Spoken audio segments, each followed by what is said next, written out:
Okay, thanks, Sean. So we are in a series called Finding Jesus, in which we are moving through the book of Luke to find Jesus, either for the first time or in a fresh way. That's right. So we're in Luke chapter 9. I'll give you a second to get there if you'd like to follow along with your Bibles or your phones. Luke chapter 9.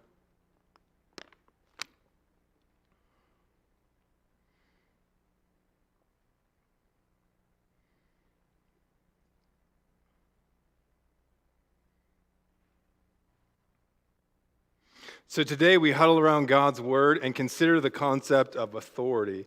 To do so, we're going to read about a special trek that Jesus took. Verse 28. Jesus took with him Peter, James, and John and went up to the mountain to pray. And when Jesus was praying, the appearance of his face was altered, and his clothing became dazzling white. And behold, two men were talking with him, Moses and Elijah, who appeared in glory and spoke of his departure, which he was about to accomplish at Jerusalem. So we have a supernatural meetup on the mountain. Jesus is lit up. Elijah and Moses show up, who are really representatives of the law and the prophets, which were the two primary ways in the Old Testament that people knew the will of God. The law, which Moses issued through God, or God issued through Moses, and the prophets. So that's kind of who we have at this meetup. We have the law and the prophets. Let's keep reading. Verse 32. Now Peter and those who were with him were heavy with sleep, but when they became fully awake, they saw Christ's glory and the two men who stood with him. And as the men were parting from him, Peter said to Jesus, "Master, it's good that we are here. Let us make 3 tents, one for you, one for Moses, and one for Elijah," not knowing what he said. So instead of Jesus continuing on with his self-giving mission to Jerusalem, which he had already predicted, Peter desires to prolong this meetup and really camp out on the mountain and build 3 equal dwellings for these heroes of faith, maybe enshrine them. But Jesus is way more than a holy relic. He is the Son of God on a mission, and so it must move forward. And what happens next is extremely clarifying. Here's what it says, verse 34. As Peter was saying these things, that he's babbling, he doesn't know what he's saying, in a sense. You get this, you've had these moments. You're kind of over, you're just caught off guard. So he's babbling away, and he says, or as Peter was saying these things, a cloud came and overshadowed them, and they were afraid as they entered the cloud. And a voice came out of the cloud saying, "This is my son, my chosen one. Listen to him." And when the voice had spoken, Jesus was found alone. So the voice of the Father clarifies the unique identity and authority of Jesus. So the law and the prophets, they were carriers of Old Testament authority. And Jesus dwarfs and fulfills them both in himself. He has a unique identity and authority. And God the Father clarifies that listen to him. It's not just a command, listen to him. It's also a correction of our human tendency to put our opinions on the same plane as divine revelation. We do this all the time. So this is pushback against that. And Peter had a track record of doing this. He did this a lot. Like if you remember back, there's a point where Jesus predicts his death and says, "I'm going to go to Jerusalem, I'm going to suffer there, they're going to kill me, and I'll raise on the 3rd day." And Peter stands up and says, "No, you won't." Remember that? "No, you won't." Peter loved to do this. He had opinions, and he thought those opinions were equally valid as those of Christ. "No, you won't." And Jesus rebukes him and says, "Get behind me," right? So that's the Son of God rebuking Peter. Here's God the Father rebuking Peter. Peter's probably the only person in history who had had a full Trinitarian rebuke. Because later on, Peter's like, he's doing something, and God says, "Don't count unclean what God has made clean." So Peter knew about getting rebuked. He got rebuked often. And this may have stung a bit initially, this rebuke. "This is my son, you listen to him," not the other way around. Christ has a one-directional flow of authority, one-directional with his followers. He's not a leader that needs a kind of collaborative decision-making model like human leaders benefit from because we have blind spots. So we do need a little teaming helps, for sure. Jesus doesn't need that. He doesn't want that. He's not looking for collaborators to put their heads together and say, "What should we do with this whole thing of sin?" Or "What about Satan?" He's not looking for that because he has unique authority. He's the Son of God. He's not some rabbi. And so this is big, cosmic, booming in the sky clarity, or course correction that he receives, and we do too. And it's, again, like I'm saying before, this rebuke, you've never been rebuked and it hasn't stung, even if it was long coming and rightly and appropriately given, right? You've never been rebuked by any person, and it has not, first of all, caused you to be defensive, put you on your back heels, maybe a little wounded. I'm guessing that this stung, but it's so merciful if you think about what God does when he rebukes us. Because otherwise, if you don't have a recognized authority of God, who he really is in your life, you're going to be put on the horns of a dilemma. So God helps show us God. God must help show us God because we don't see him clearly without his help. And so if you don't have this kind of recognized authority that God truly is who he says he is, and has a kind of authority which mine must logically fit under, then if you don't have that, it's going to put you on the horns of a dilemma. So if you opt for a God weak enough that you can dictate terms to him and really pick and choose what areas of your life you want him to be over and not, which is very common, you can do that. You can create a God of your own making. It's not a God of the Bible. It's a God you can manage pretty easy.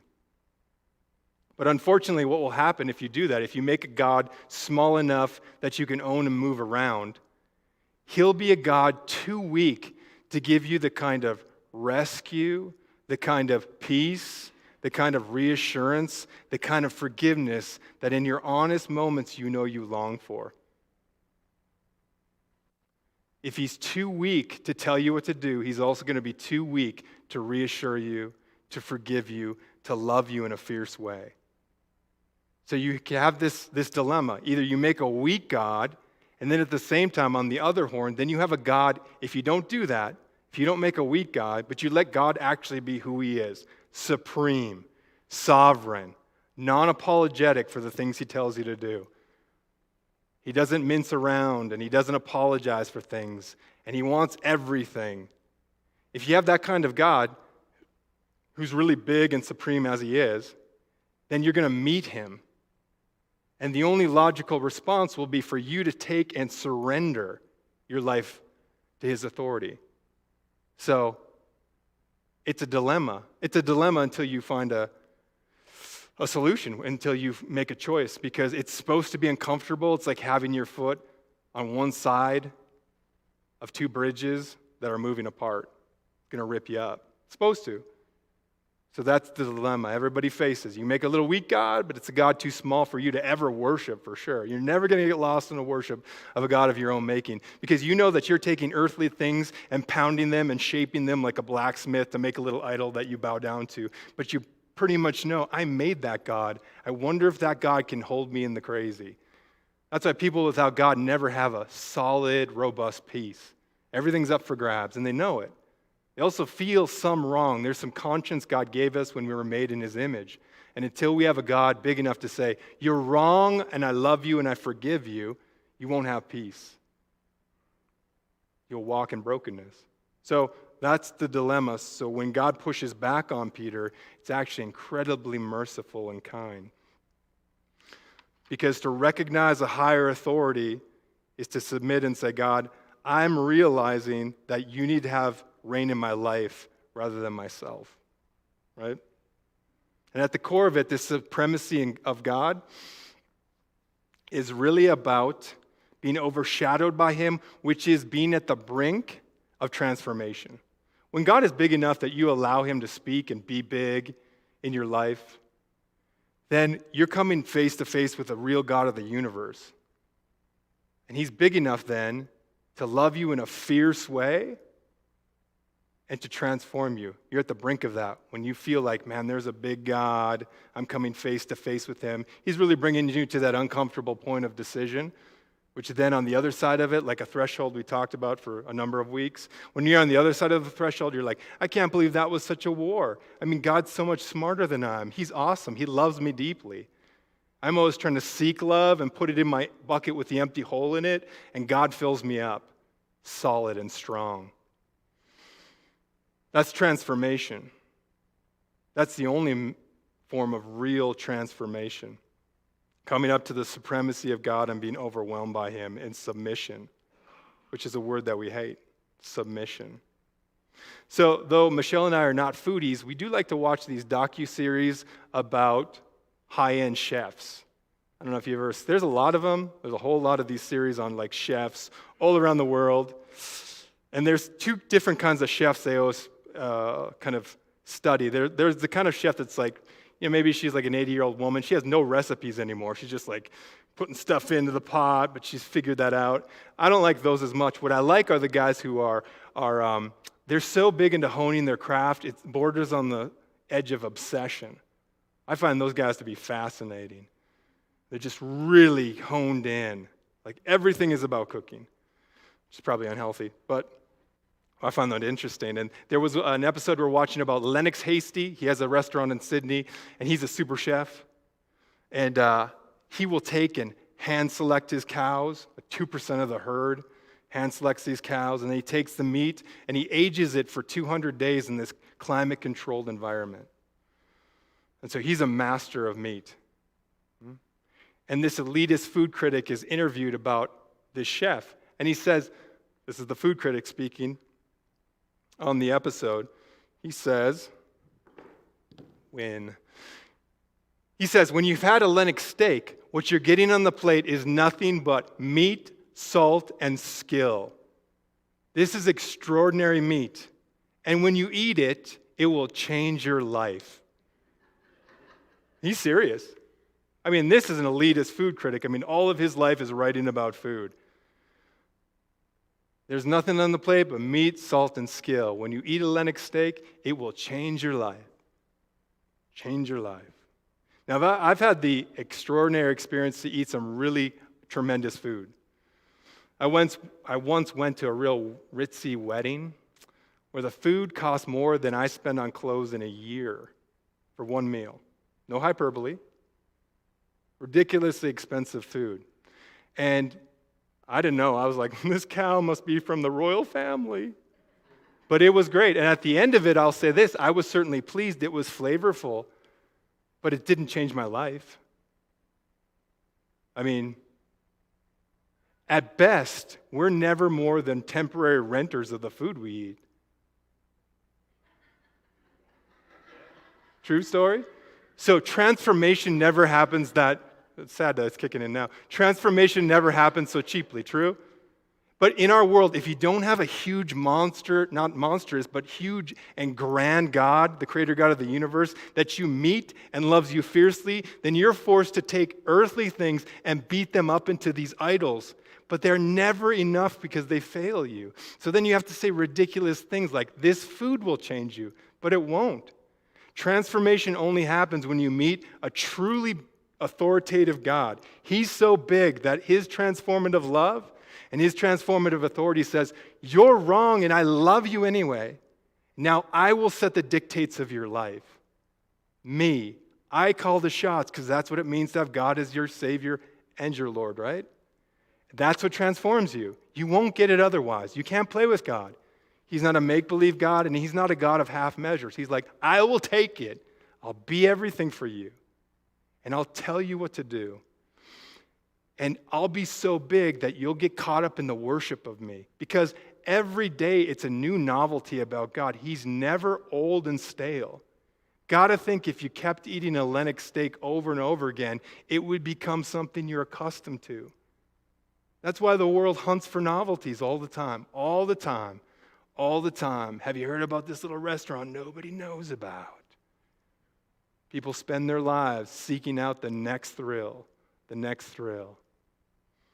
But if you meet a God that big who loves you deep down to who you are in all the mess, and then is committed to training you in something different, that's changing. Now it's fearful and there's surrender, but it's changing you. That's true big authority. That's the God of the Bible that we're reading about. No steak can do that for you. And when you begin to walk in the authority of God, it's not just worship, which it is, it's also wisdom. Because really, following God into his leadership is doing something totally unnatural for humans. Basically, what you're saying when you walk in the authority of God and you begin to move in the authority of God, you're saying to God, God, you know better than I do, which is very unnatural for us. That's why people don't do it on their own. Like, God, I know that you know better than I do. And sometimes I forget, and I trust that you'll remind me. See, our natural mistrust of God's authority looks like things like that. This, God, I know what you say about seeking only a person who loves you first for romantic love, but you don't know how lonely I am or how attractive he or she is. I know what you say, but I know better. Or, God, I know what you say about holding on to unforgiveness, a grudge. But if I let go of it, I'm pretty sure they'll get away with it. I know better. Or, God, I know what you say about being a person of integrity at home or at work or at school or in my bedroom or with my computer. I know what you say about all that stuff, but I know better. See, no matter what the application is, it always boils down to this. God, I know what you think about fill in the blank, but I think I found a right way to do a wrong thing. It's very simple. Trusting God is very simple. Not easy, but simple. Simple. The confronting love of God just does not allow us to stay there in that place of mistrust. It'll always push us back and beckon us back to authority and surrender. And in his grace, then he retrains us. And some of the pain of that folly is part of the training. There's a natural consequence of stepping outside of the will of God, which he doesn't want for us. Remember the prodigal son? That kid is killing himself, desiring to eat the pig's food. And part of that pain is the pathway back that he's coming back to the Father. Oh, remember how good I had it in my Father's house? I'm going to go back. And the Father's waiting for him. And he runs to him. There's authority and at the same time this grace that coexists in a transforming love of God. And we see it here. Because God, he's not looking for consultants. He's not. He doesn't need your opinion on how to run your life. He doesn't need also your feedback on how unpopular the things he tells you to do are in this culture at this time, which is always changing. The things that were unpopular about God in the Bible 200 years ago, some of those are popular. And new things are unpopular. God doesn't care about polls, and he's not looking for consultants. What he's looking for are worshipers, and he's creating those for himself to get lost in who he is and to walk in incredible joy and harmony with the authority that he's given you. That's what God does, and it's transformative. And what follows at the mountaintop is a demonstration of the authority of Christ. It's captured in Mark 9. And when they, Jesus, Peter, James, and John, returned to the disciples, they saw a great crowd around them and the scribes arguing with the rest of the disciples. The argument with the disciples apparently was about whether they had the authority to exorcise a demon out of this boy. Verse 15, and immediately all the crowd, when they saw Jesus, were greatly amazed. And they ran up to him and greeted him, and Jesus asked them, "What are you arguing about with them?" And someone from the crowd answered him, "Teacher, I brought my son to you, for he has a spirit that makes him mute. And whenever it seizes him, it throws him down, and he foams and grinds his teeth and becomes rigid. So I asked your disciples to cast it out, and they were not able." And he answered them, "O faithless generation, how long am I to be with you? How long am I to bear with you? Bring him to me." And they brought the boy to Jesus. And when the evil spirit saw him, immediately it convulsed the boy, and he fell on the ground and rolled about, foaming at the mouth. And Jesus asked his father, "How long has this been happening to him?" And the father said, "From childhood." The implication being that this affliction had been for some time in place. Verse 22, the father goes on, "And it has often cast him into the fire and into the water to destroy him. But if you can do anything, have compassion on us and help us." This is probably the best response in the Bible, or one of my favorites. And Jesus said to the man, "If you can," this is just great, right? Again, Jesus has all this authority and this power, and the Father's like, "Well, if you could do anything, Jesus." And Jesus says, if you can. All things are possible for the one who believes. Immediately the father of the child cried out and said, I believe, help my unbelief. All things are possible when God wills it. Jesus in the middle and the present, his presence amongst this situation is just evidence that he desires to move. He wills it. Jesus never engages with people in the New Testament and the Gospels where he doesn't want to intervene. Like when he's on the planet, he's doing stuff. It's obvious he wants to heal this child. So he wills it. And the father's kind of mixed belief in the authority of Christ to heal and his unbelief is very honest. Isn't it? It's a great line. I believe, help my unbelief. It's very much kind of our position in a lot of things. And I'm sure that's a crazy place to be at. As a parent, when your child is not only being hurt, but is hurting himself or herself. That is just an incredibly paralyzing situation to be at, where you feel like, what do you do? Your child is hurting himself. Satan's helping that, making it worse. And you feel totally out of power. I mean, we've had this with Daniel, a little appetizer for him. Sometimes he'll hurt himself. And it almost seems perverse. What do? You can't spank a child for hurting himself. And there's only so much you can hold him so he doesn't use his arms to hurt himself. What do you do with that? That's where this father is at. And it looks like the malady of his son, his struggle has gone on so long, maybe it's hard for him to even imagine a future where there'll be freedom from this bondage. Almost afraid to hope that there can be a breakthrough. That seems to be what's taking place here. I want to believe. It's been so long. This demon has tried to take and destroy this boy. Think how often this father would have to watch his son. He can't be around water, he can't be around fire. Exhausting. I want to believe. Help my unbelief. Verse 25, and when Jesus saw the crowd that came running together, he rebuked the unclean spirit, saying to it, you mute and deaf spirit, I command you, come out of him and never enter him again. The spirit's not mute and deaf. It creates muteness and deafness. That's the meaning. He's the author of confusion. And yet Jesus is able to pierce the darkness with a breakthrough because he has authority. It's Jesus who commands the spirit to leave. And he can. He has authority. It's kind of the whole thing of God. He has the authority to change things. Verse 26, and after crying out and convulsing the boy terribly, the evil spirit, came out, and the boy was like a corpse, so that most of them said, he is dead. But Jesus took him by the hand and lifted him up, and he arose. So at the lowest point of hope, where the boy is as good as dead to the people seeing it, Jesus takes and lifts him up. That's just a great picture of what God does. He takes dead things and he brings them back to life. Jesus does that. He alone does that with the authority. He's the resurrection and the life. Lennox Hasty may be a master of meat, but God is the master of flawlessly working in hopeless situations, bringing the hope that only he can. Think how hopeless the situation must have been right at that darkest moment where Joseph of Arimathea and Nicodemus, secret followers of Jesus, take his ripped up body off the cross and put it into a tomb. He's dead. And it seems like everything that Jesus has been teaching has failed. All this kingdom of God nonsense, it's over. It's the darkest point, that death place. And yet, Jesus is the resurrection and the life.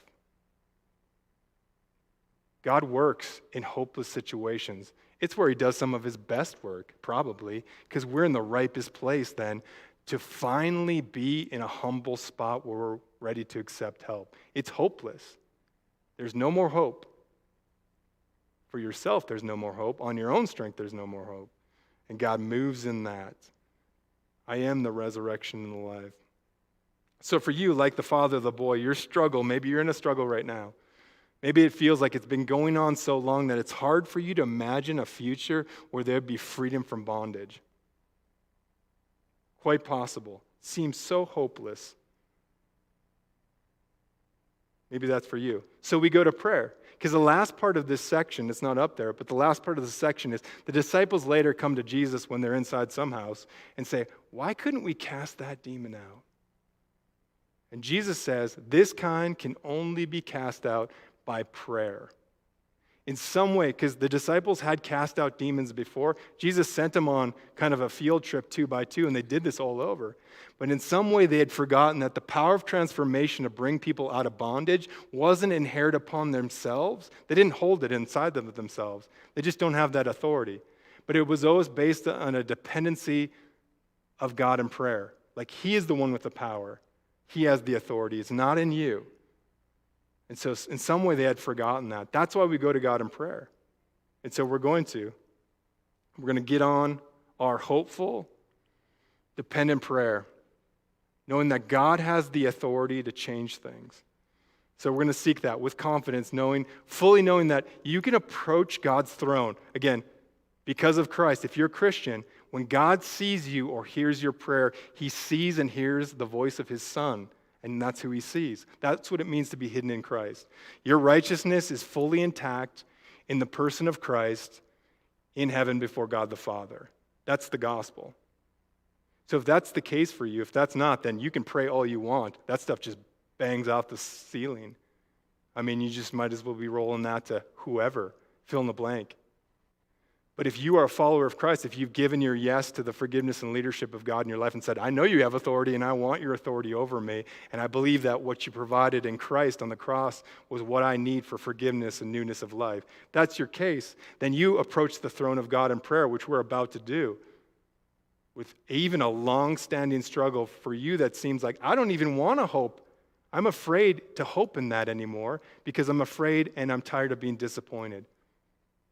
It could be your struggle. It could be somebody around you who's struggling, like the father with the boy. The boy's struggle probably hurt him more than would have his own struggle, right? Because it's outside of his control. So if you do that, we approach the throne today and we're going to ask for some bold things, possibly, knowing that God is fully able to take your request and say yes to it if it aligns with his will, say no to it if it doesn't, or say wait to it if he's like, I have a plan. You can ask. You can ask knowing that God only ever will move to get his greater glory and your good, even when you don't know what that good is. There's a really cool nuanced prayer in Psalm 30 where the psalmist asks, God, give me neither poverty nor riches. Don't give me poverty because I might steal then to get my bread, but don't give me riches, otherwise I may disown you. God is so cool, he's able to take your prayer, filter it through his will and say, actually, if I gave that to you, it'd hurt you. So I'm not going to. You can pray for that forever. That's good. But I love you so much that I'm just not going to give that to you. Or I am going to give it, but I have to get this thing in place so that when that prayer is answered, man, I'm going to get glory and people will be led through the breadcrumb trail back to me. There's a whole bunch of stuff like we don't see because we're so small and down to the ground. But we can pray with boldness and say, God, I love this to happen. I believe, help my unbelief. So that's what we're going to do. We're going to go to the throne. Take some time in prayer. Here are 2 things to grind on. We usually go to the forge because that's the time where the metal is flexible and God can move and work. So here's the first question. Are you struggling? Are you in a struggle that's been going on so long it's hard to imagine a future where there could be freedom from its bondage? Seek the help of God in prayer this morning. It's really what you're crying out, like the Father. I believe, but help my unbelief. Help me, God.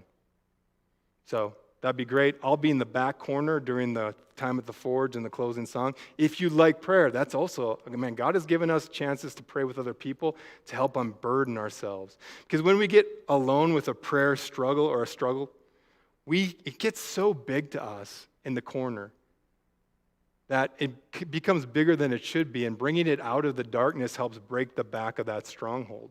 So that's why sometimes you go to prayer with another believer. So I'll be back there. Anyone who like prayer, for sure that's for you. So that may be something you're currently going through. And God, again, is the God of the hopeless situation and the resurrection and the life. So that may be where you're at. Right now you're in the struggle. Or this may be you. Think of one sentence praise of how God has brought hope to your hopelessness in the past, or restored his authority in your life, again, in the past. Because we want to praise him for that, right? I mean, he gets the praise. So what I'm going to have you do is think through that. How would you put that into a sentence? It's important to be concise anyway. But if that you have something, you can put it into a sentence, text it to this number, 970-846-0783. I'll get that text. It has to be a sentence. During the benediction, I'll read those anonymously. Again, the praise goes to God. But if you have something, it has to make sense, right? And be in that sentence. This is not boasting, and it's anonymous. But sometimes the breakthrough God did in your life will encourage somebody who has not yet experienced the breakthrough. And we're not so different from others. Again, when we take our struggles into the corner, we think we're so unique. Nobody feels the way I do. Have you ever been in a small group when somebody begins to share a struggle and there's all these, aha, me too. Yeah, no doubt. There's no struggle that's not common to man. They might have slightly different nuances, but they're all the same. I don't care how young you are. You're in high school. You think the things you're going through. No other adult has ever gone through the things you're going through. You're absolutely unique. You are a snowflake. Well, guess what, TV infomercial? You're not. You're not special that way. We all struggle because we all have this problem with authority, trying to seek identity outside of the only God who gives it abundantly. So, you can put that together. You can text it. You'll have about 5 minutes, the 2 minutes at the Forge, the closing song. I'll read those and praise God with those with us. We'll do that together during the benediction. Even if you don't text, you might not have a phone or you might not want to use it. Just the process of thinking through how you'd put that into a sentence will grow you and be formative. That's why we do this stuff. I always put application that gives you the process, because if you just hear a sermon without thinking through how it touches your life, nothing's happened. You are unchanged. But to do business with God and let the Holy Spirit move, things happen. So again, think through number one. You're in the struggle. Pray for God's help. Seek out some prayer. That's great too. So that's available in the back. Or if you've had a breakthrough in the past, God has brought hope to your hopelessness or restored authority. You were walking in folly and he brought you back, and which is totally grace. And text that. Put it into one sentence. I'll just give you an example to prime the pump. For me, between my mid-20s and mid-30s, man, I made an idol out of being married, for sure. I thought that would complete me and fill me up. Everyone who's married seems so happy, which they're not. And so I thought that would do it, right? It was a total idol. And during maybe at 35, God broke that idol down with his love and his grace, but his challenging authority to say, and really until it landed on me that God's love is enough. No matter what else happens, his love for me is enough. Getting to that place. And it was some years later before I actually got married. So it wasn't that marriage fixed it. Because then we have to play that weird counter psychology of like, God, I'm going to pray for this thing, but I don't really want it. Please give it to me. Right? I mean, you don't have to play games with God, but there was that kind of idolatry. So if I were to text that, I would put something in the lines of, I don't know, marriage was an idol, no more. So you can text it, that'd be awesome. I'll read those if we get any. If not, just the process of thinking through the past faithfulness of God. Let's do that. Or you're in the fire right now. Don't just suffer alone like a wounded animal. Cry out to the God who works in hopeless things. So let's take a couple of minutes. The worship team will come up. They're going to give you a full couple of minutes just to reflect. Do some texting if you'd like to, and they'll close us.